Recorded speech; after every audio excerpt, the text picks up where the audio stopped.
I want to talk to parents today, and it is important for me to do this. Very, very important and urgently. Let me send this to all our amiable parents who has the desire or who have the desire to send their children abroad.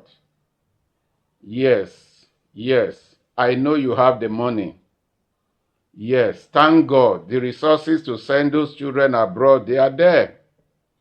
You can pay their school fees, you can pay their house rent, you can give them everything, every comfort needed for them to go abroad. But as someone who works with so many children, adults, looking at their psychological well-being, ensure they have a better emotional and psychological well-being. I want to tell you today categorically that in course of my practice, I found out that not all children can be sent abroad.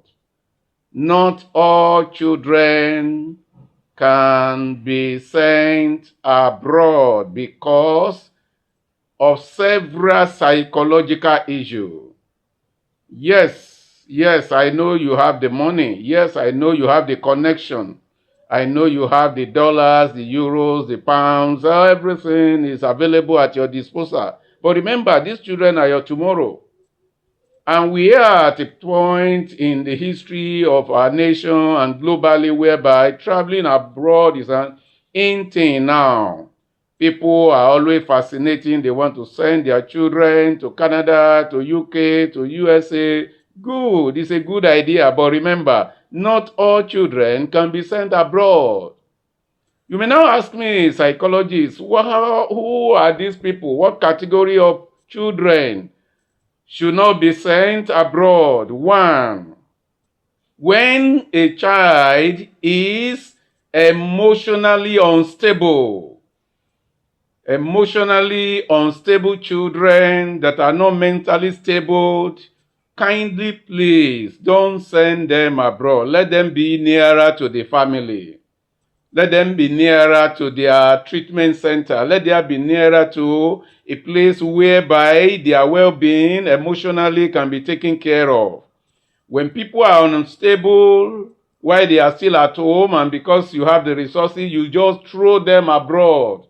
When they get there, the stress and the adjustment of the place will worsen their mental health. So it is better first and foremost, get them treated, get them to be in good mental health and consult with your psychologist so that both of you can brainstorm and look at if it is possible for such a child to still travel abroad. Otherwise, let him stay. And I tell you that where he is, with better judgment, better support and resources, he can achieve just like those who travel abroad. If eventually he gets to a level is mentally stable, you can now, with support of family members and people, you can now send him abroad. The other kind of children, they are the follow children, easily influenced children, children who have they don't have their own mind. Anything goes. So, anything goes at any point in time. When you send them abroad, these are always children that are victims of substance abuse. Because while they are there, they are likely to be influenced by other individuals. And since they don't have their own mind, they always depend on the judgment of others. They are likely to be influenced into maladaptive behavior, and such can lead to a lot of embarrassment and a waste of time and resources. So it is always very important as parents to train your children to have independent mind, to be able to take decision on their own without being negatively influenced. Teach them resilience, teach them emotional intelligence. Very, very important. What about children that are very clingy? They are very clingy to their parents. In fact, they cannot do with without their dad. They cannot do without their mom. When you send these children abroad and they are there alone, and you know outside the country, One of the characteristics there is loneliness.